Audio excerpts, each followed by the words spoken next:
Hello dear student, I hope आप सब बहुत अच्छे होंगे। आज हम क्लास 7th पॉलिटिकल साइंस शुरू करेंगे, जिसका फर्स्ट लेसन आज हम देखेंगे भारतीय लोकतंत्र में समानता। आज हम समानता को जानेंगे, समझेंगे, इसके ऊपर चर्चाएं करेंगे।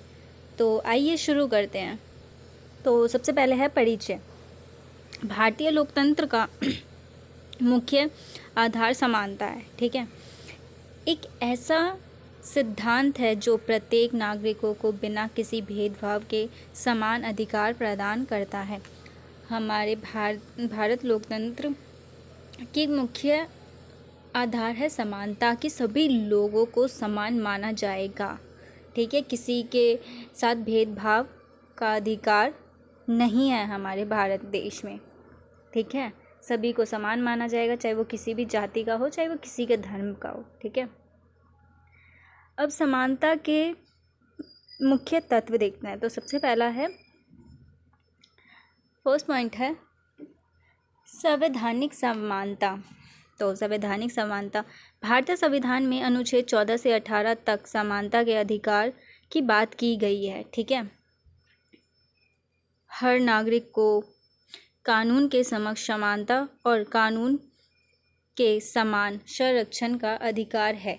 अगर किसी व्यक्ति के साथ कोई असमानता व्यवहार करता है तो वो उसका आरक्षण या संरक्षण कानून करता है। वो न्याय मांगने कानून के पास जा सकता है कि हमारे साथ भेदभाव हो रहा है, तो इसके प्रति वो आवाज़ उठा सकता है ताकि कानून उसके साथ न्याय कर सके। ठीक है,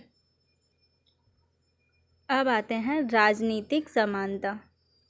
प्रत्येक नागरिकों को चुनावों में मतदान का अधिकार है, जो लोकतंत्र का एक महत्वपूर्ण हिस्सा है।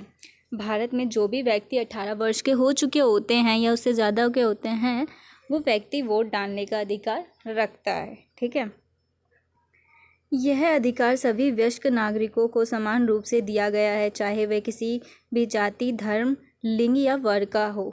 इसमें कोई भेदभाव नहीं होता। वोट डालते समय बस वो 18 वर्ष से तक का होना चाहिए या उससे ज़्यादा एज का हो तो भी चलेगा। ठीक है, किसी भी प्रकार का भेदभाव नहीं होता। वो किस धर्म का है, किस लिंग का है या किस वर्ग का है, ये नहीं देखा जाता। देखा जाता है तो भारत का नागरिक होना चाहिए बस। ठीक है, अब जानते हैं सामाजिक समानता।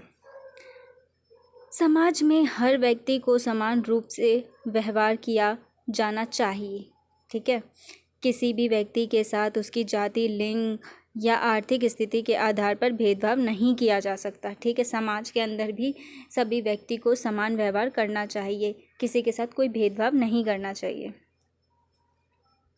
अब आता है समानता के मार्ग में चुनौतियाँ। अब इसमें क्या क्या चुनौतियाँ हैं ये भी जानना जरूरी है। तो सबसे पहला है जातिवाद। भारतीय समाज में जातिवाद अभी भी एक बड़ी समस्या है। लोगों के अंदर जो जातियां हैं वो भी एक बड़ी समस्या है। ठीक है, यह सामाजिक समानता को बाधित करती है और भेदभाव का कारण बनाती हैं।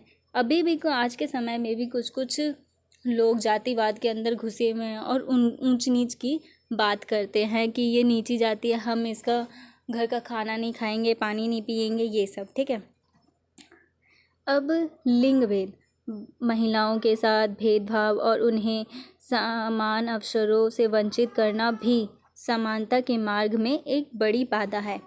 कुछ लोगों का मानना है कि महिलाएं सब काम नहीं कर सकती, पुरुष के साथ नहीं चल सकती।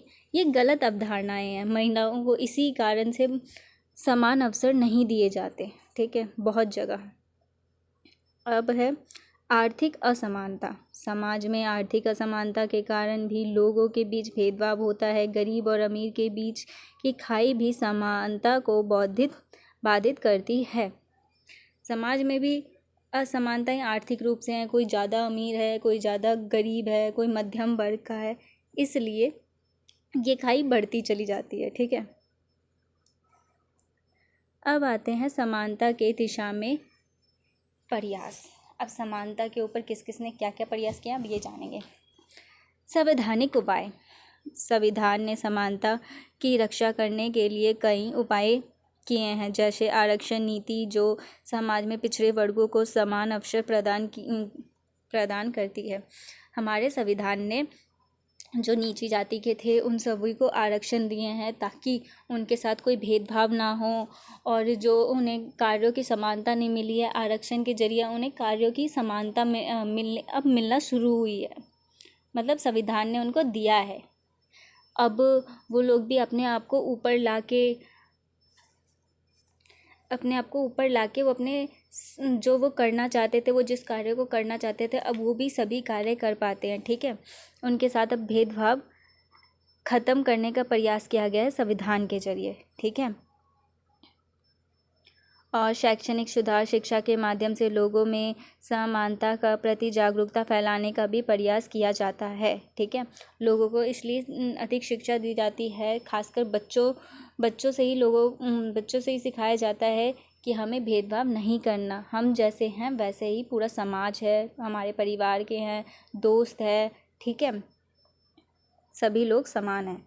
सरकारी योजनाएं, सरकार ने कई योजनाएं शुरू की है जो समाज के कमज़ोर वर्गों को आर्थिक और सामाजिक समानता प्रदान करने में मदद करती है। अब सरकार समानता लाने के लिए कुछ योजनाएं चलाती है। ठीक है, जिससे समाज में लोगों के अंदर समानता का भाव आ सके। ठीक है, तो उन्होंने सबसे पहले क्या किया है, मध्याह्न भोजन। इस दिशा में सरकार द्वारा उठाया गया एक कदम है मध्याह्न भोजन की व्यवस्था। इस कार्यक्रम के अंतर्गत सभी सरकारी प्राथमिक स्कूलों में बच्चों को दोपहर का भोजन स्कूल द्वारा दिया जाता है। यह योजना भारत में सर्वप्रथम तमिलनाडु राज्य में प्रारंभिक की गई और 2001 में उच्च न्यायालय ने सभी राज्य सरकारों को इसे सभी स्कूल के अंदर लागू करवाया। मध्याह्न भोजन का ये योजना सरकार ने लाई थी। सबसे पहले ये तमिलनाडु में हुई थी, फिर धीरे धीरे राज्य सरकारों ने इसको पूरे सभी स्कूलों में लागू करवा दिया। इससे हुआ क्या कि जो सारे बच्चे स्कूल जाते थे, अब वो आपस में मिल बैठ के खाने लगे, पढ़ना शुरू करने लग गया, जिससे जो बड़ी जाति के थे, छोटी जाति के थे, सभी बच्चे आपस में भोजन एक साथ करने लगे। ठीक है, और इसके सकारात्मक प्रभाव भी पड़े।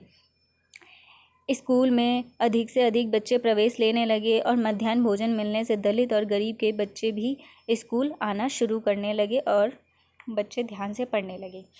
अब जब उनको एक टाइम का भोजन मिलने लग गया स्कूल में, तो चाहे गरीब हो, चाहे दलित वर्ग के जो बच्चे थे, जो स्कूल नहीं आ पाते थे भोजन के कारण, या उन्हें काम करना पड़ता था बाहर जाके, तब उनका एक भोजन का खाना शायद कभी मिलता भी ना हो, तो इसलिए वो स्कूल आने इसलिए शुरू कर दिया कि उन्हें एक टाइम का भोजन मिल जाता था।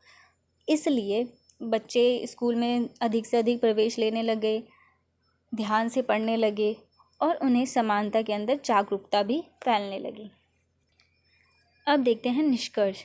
समानता भारतीय लोकतंत्र का एक मूलभूत सिद्धांत है और इसे बनाए रखना प्रत्येक नागरिक की जिम्मेदारी है। समाज में समानता लाने के लिए हमें सभी प्रकार के भेदभावों को समाप्त करने की दिशा में लगातार प्रयास करना चाहिए। इसलिए हमारे सरकार, समाज के लोग, स्कूल के बच्चे या टीचर्स हमें यही शिक्षा देते हैं कि हमें समानता लानी है, हमारे समाज में समानता होनी चाहिए।